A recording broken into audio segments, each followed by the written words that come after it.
Welcome to Read a Book in 7 Minutes, where wisdom meets your daily life. Today's story is not just a book. It's a spiritual journey disguised as a fable. This is The Monk Who Sold His Ferrari by Robin Sharma. A tale about success, burnout, transformation, and how to finally live with purpose. Let's begin. Julian Mantle is a hotshot lawyer, wealthy, powerful, respected. He owns a mansion, a private jet, and of course, a red Ferrari. But one day in the middle of a courtroom he collapses. A heart attack, a wake-up call. He survives, but something in him dies. So, Julian does the unthinkable. He disappears, sells everything, travels to India, and is never seen again, until years later. When Julian returns, he's unrecognizable. Gone is the stressed-out, overworked lawyer.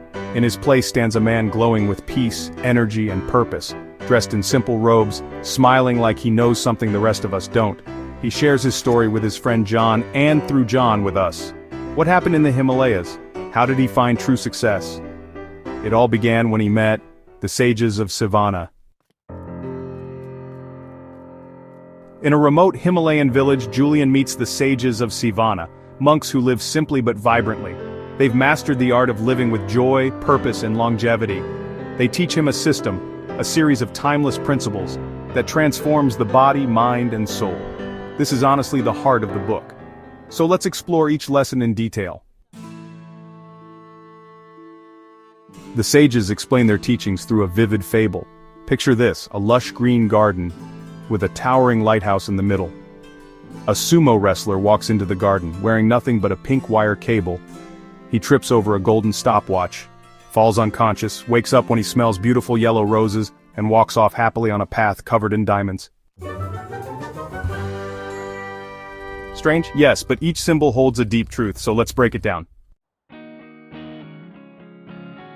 So, the garden represents your mind. It can grow beautiful thoughts or, weeds of negativity. The key lesson here is to guard your mind like a sacred garden. Don't let fear, worry, or doubt grow roots. Now, some tools you can use are meditation, visualization, and positive affirmations. Just remember, your outer world really does reflect your inner world. The lighthouse stands for life purpose. Without purpose, you kinda just drift, but with purpose, you shine. Julian learned that fulfillment doesn't come from wealth, but from living intentionally. Ask yourself, what would I do if I had unlimited time and money? Then honestly, just start walking toward that vision, one step a day. The sumo wrestler symbolizes the Japanese principle of kaizen, which means constant self-improvement. Push your limits daily. Whether it's learning, growing, or facing your fears, small daily wins lead to massive results. As Julian said, you can't afford to live with mediocrity, and the moment you stop improving is the moment you start dying. The pink wire cable represents discipline. A wire is strong because it's made of many tiny strands, just like your character is built from daily habits. Discipline is freedom. So, wake up early, stick to your routines, do what's right, even when it's hard. The gold stopwatch reminds us that time is your most precious resource. Whether you're rich or poor, we all get 24 hours a day. The sages teach us to say no more often, plan your day the night before, and don't waste time on meaningless tasks or toxic people. Live each moment as if it were your last, because, one day it will be. The yellow roses stand for kindness and compassion. True happiness, honestly, comes from giving. Even a smile, a kind word, or a small act of generosity can uplift the world. The sages live not just for themselves, but for the betterment of others. The diamond path, it really symbolizes living in the now. Each moment is a treasure, so stop dwelling on the past or, worrying about the future. Just breathe, feel, be fully alive right here, right now. Happiness is a journey, not a destination. Julian's story isn't just about quitting a job or, selling a Ferrari. It's really about reclaiming your soul. He urges us to design a life you love.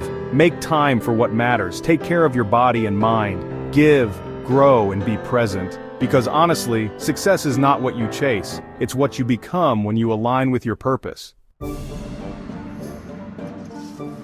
You really don't need to sell your Ferrari to change your life.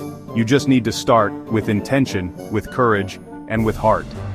If this story spoke to you, maybe it's time to listen to the whisper inside you too, the one that's been calling you towards something more.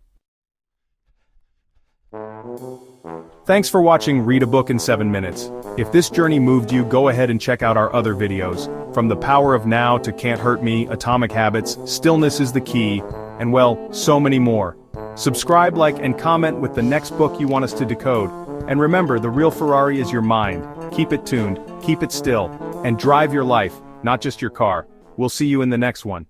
You don't need to sell your Ferrari to transform your life, but you do need to slow down, to go within, to rediscover the stillness you've been running from. So right now, wherever you are, pause, close your eyes, take a deep breath in, and let it go. Let the noise fade, let your thoughts settle, and for just 1 minute, sit in silence. Feel your presence, feel your aliveness. This moment, right now, is the diamond path. This is where true success begins.